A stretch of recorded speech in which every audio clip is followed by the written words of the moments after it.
Do you ever feel like no one's there for you, or secretly enjoy having time to yourself, even if it feels strange? What if that actually means you're more stoic than you think? Today, we'll explore why having no friends might reveal hidden wisdom. Marcus Aurelius, one of the great Stoic philosophers, taught us how to face life's challenges, including loneliness and friendships, with calm strength. His ancient insights still help us handle stress, pressure, and solitude today. Think of it like minimalism, saving time, energy, and peace of mind by needing less. Can that apply to our social lives too? Is it possible to be happy with fewer or even no friends? While many see loneliness as unhealthy, Stoicism offers a different view. So, buckle up. We're about to uncover why having no friends might actually make you more stoic, explore the balance between solitude and connection, and ask the question, do we really need friends to be happy? Lesson 1. Understanding true friendship. Have you ever wondered what true friendship really is? Not just casual connections, but those deep, meaningful bonds that can change your life. According to Stoic philosophy, true friendship is the ultimate relationship. It's not just about hanging out or having fun, it's about something deeper and more soulful. The Stoics believed that true friendship is built on virtue. This might sound complicated, but it's really quite simple. Authentic friendships are based on three main pillars: trust, honesty, and loyalty. Think of it as having someone who always supports you, no matter what. Someone who is always honest with you. Let's break this down with an example. Imagine you have a friend who is always there for you, someone you can trust completely. Last year, you went through a tough time, maybe a family problem or a health issue. This friend didn't just disappear or give you meaningless advice. He stayed by your side, checked on you often, comforted you, and listened without judgment. He was honest and told you what you needed to hear, even if it was hard to accept. Can you think of a time when a friend was there for you like that? Share your story in the comments. True friendships aren't one-sided. It's not just about what you can get out of it, it's about what you can give. Being there for your friends when they need you, even if it's not always convenient, is crucial. Think about a time when your friend was really sick and needed help. You were there, bringing them food and keeping them company, even though you had a busy schedule. It's about showing up, being present, and being a true friend. Have you ever gone out of your way for a friend? Let us know in the comments below. True friendship is like finding a rare gem among fake and shallow connections. It's about finding those who see the real you and love you, flaws and all. Having even one friend like that is a true blessing. That's what Stoic philosophy considers genuine friendship. Lesson 2. The decline of friendship. The ancient Greek philosopher Epictetus believed that we could achieve peace of mind and freedom from suffering by balancing our desires and seeking sustainable, moderate pleasure. He categorized desires into three types: natural and necessary, natural but unnecessary, and vain desires. Epicurus saw extreme wealth and fame as impractical and hard to satisfy. While he acknowledged that luxurious food, marriage, and sex are natural desires, he considered them unnecessary for happiness.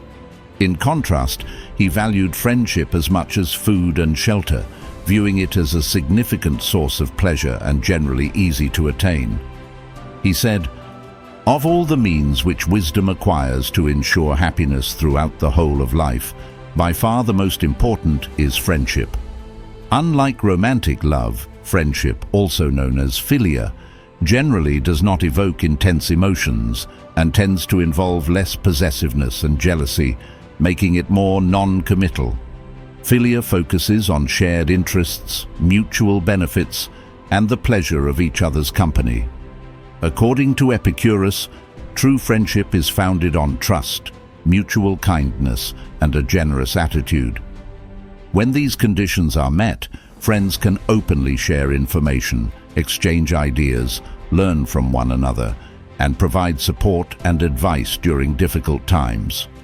Moreover, being part of a social circle can open up opportunities such as finding a partner.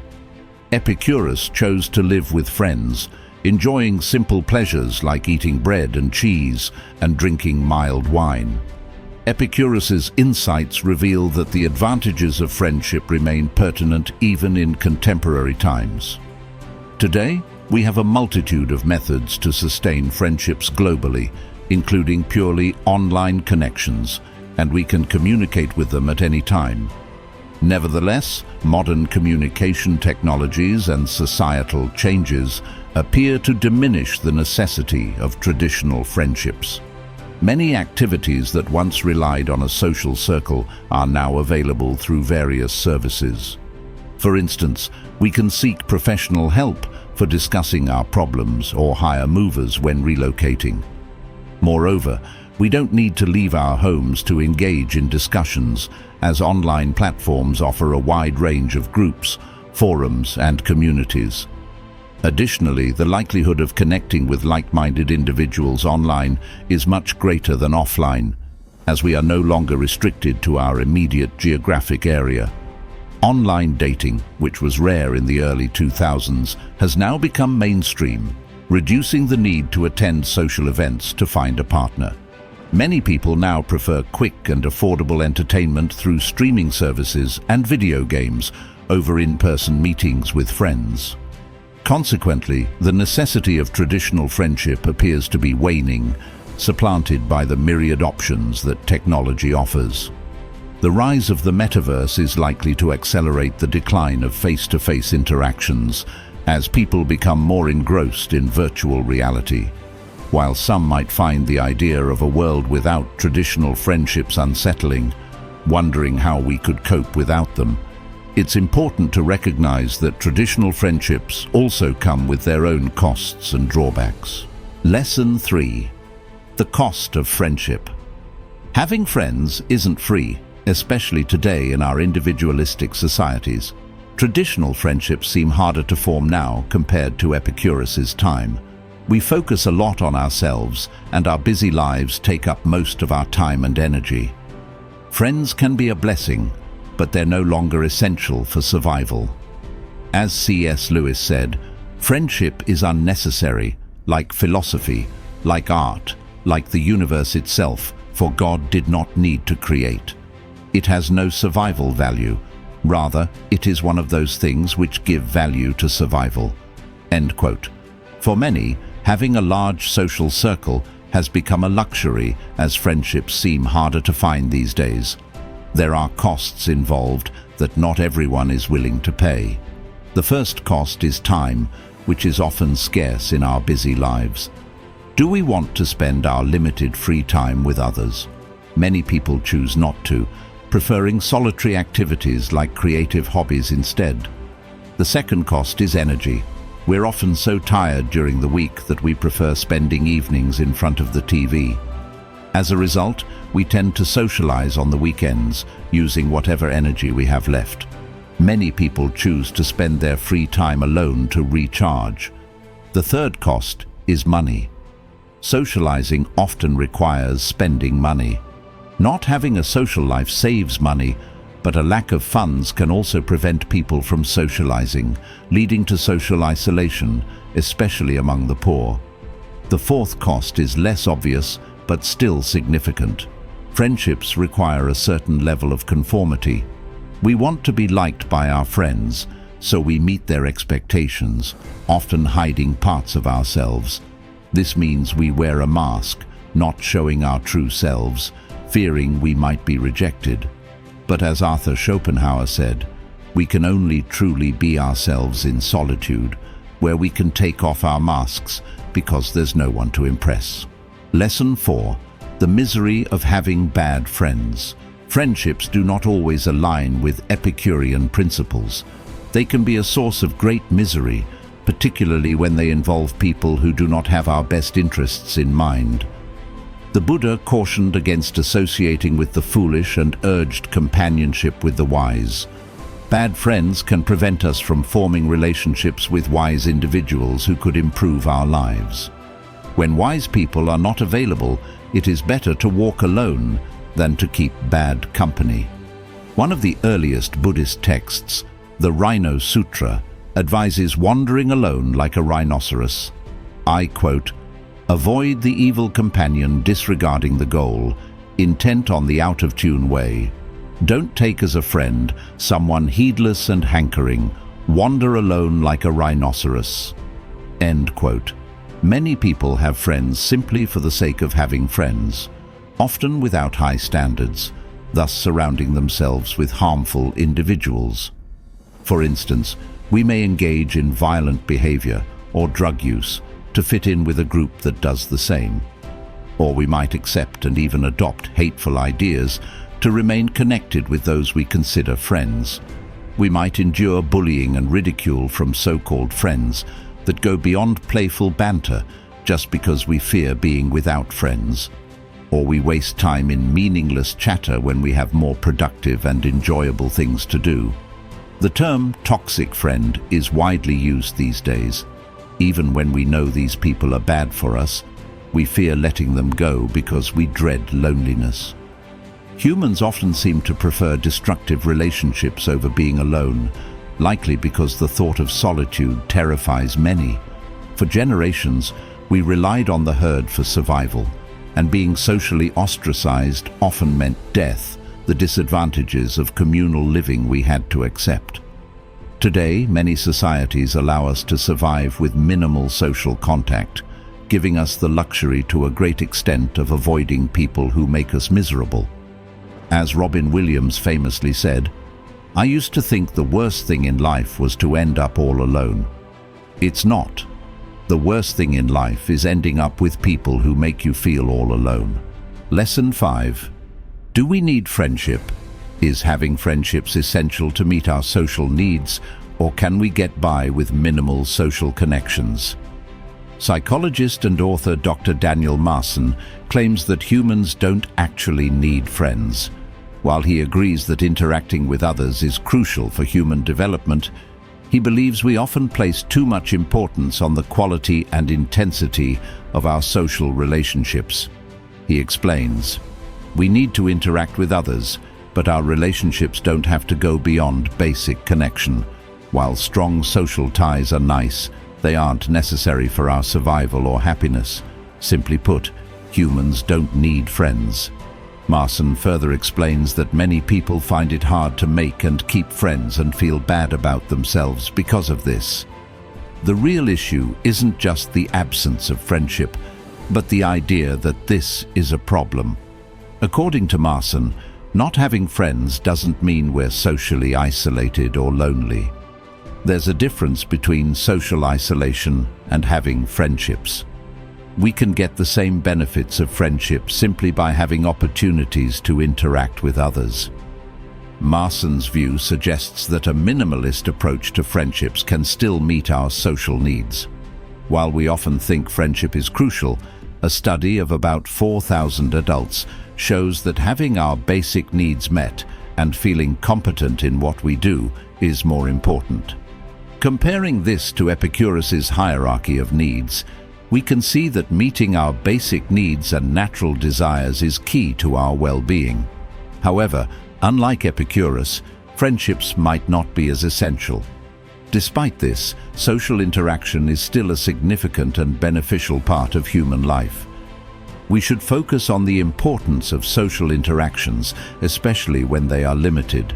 In our increasingly individualistic cultures, many people lack social interaction, even if they have friends.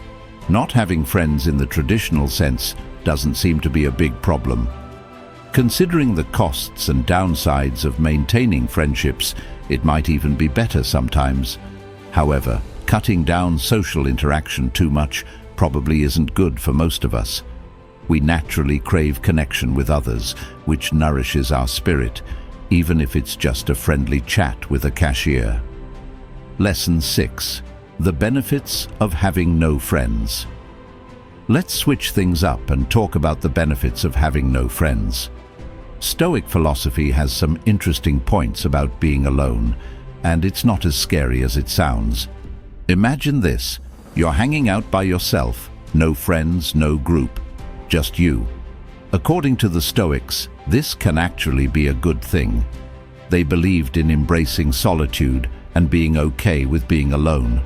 Why? Because it gives you the chance to really get to know yourself without any distractions. Think about this.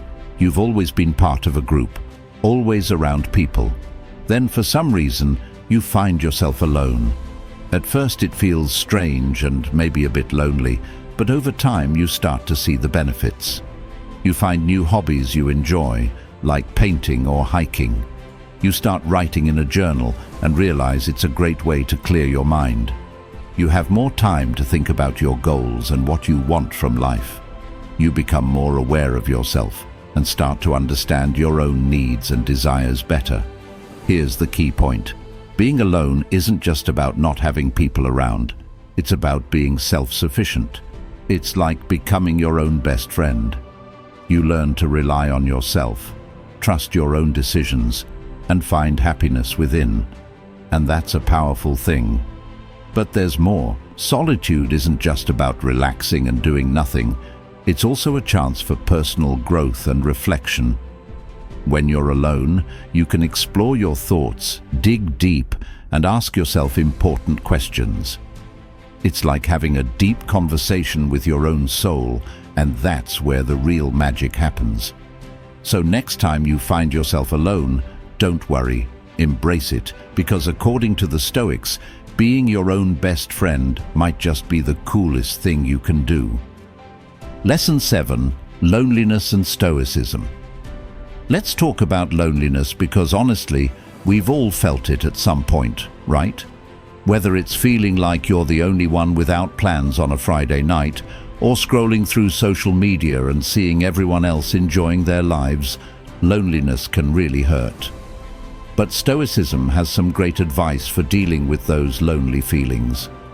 Instead of drowning in self-pity or looking for approval from others, Stoicism teaches us to find happiness within ourselves. Happiness isn't something we get from other people or things. It's something we build inside ourselves. So, how do we do this? First, it's about changing how we see things. Instead of viewing loneliness as a bad thing, try to see it as a chance to really understand yourself, to think deeply about your thoughts and feelings, and to grow as a person. For example, imagine you're feeling disconnected and lonely.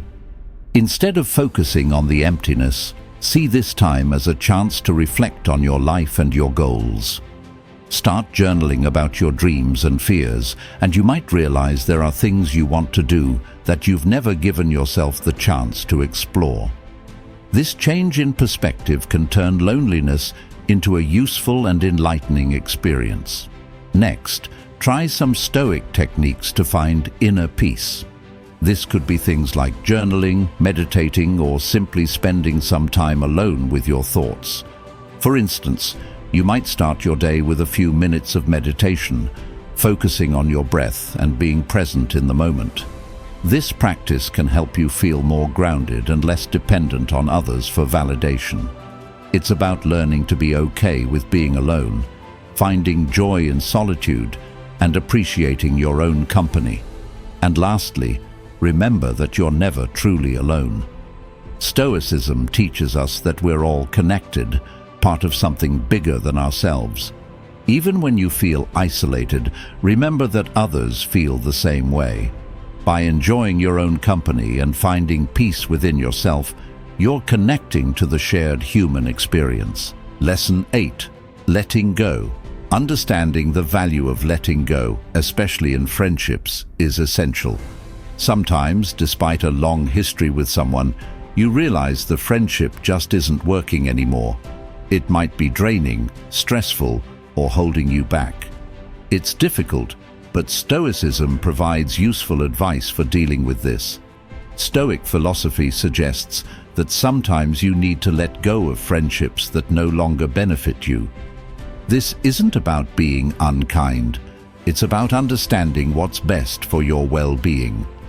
Marcus Aurelius, a well-known Stoic philosopher, said, "Accept the things to which fate binds you and love the people with whom fate brings you together, but do so with all your heart." This means appreciating the good times, but also knowing when to move on. Detachment and acceptance are crucial for inner peace. Detachment doesn't mean you stop caring about your friend. It means not letting their actions or the state of the friendship affect your happiness. It's about seeing things clearly and accepting reality. People grow apart, and that's okay. It's a part of life. Ending a friendship can be tough, but it's about protecting your mental and emotional health. Stoicism teaches us to focus on what we can control, our actions and reactions. You can't control how someone else behaves, but you can control how you respond. If a friendship is more harmful than good, it's okay to let it go. Think of it as making room for new, healthier relationships. So, if you find yourself in a friendship that no longer serves you, take a lesson from the Stoics. Accept it, let go gracefully, and focus on friendships that truly bring you joy and support. Your peace of mind is worth it. To wrap things up, we've covered a lot today.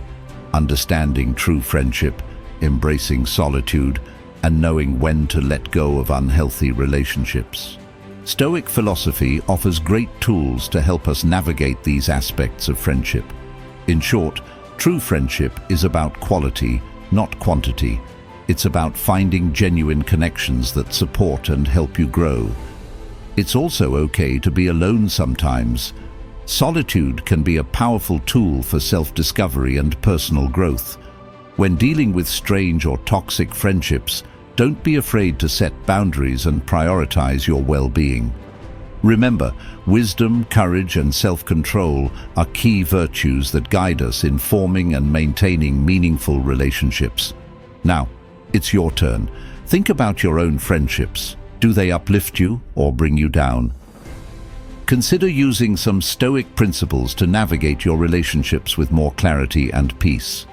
Whether it's embracing solitude, letting go of toxic friends, or strengthening your real connections, Stoicism is here to help. If you found this video helpful, please like, share, and subscribe for more Stoic-inspired content. Let's keep the conversation going and continue to grow together on this journey of self-improvement and meaningful connections. Thanks for watching, and I'll see you in the next one.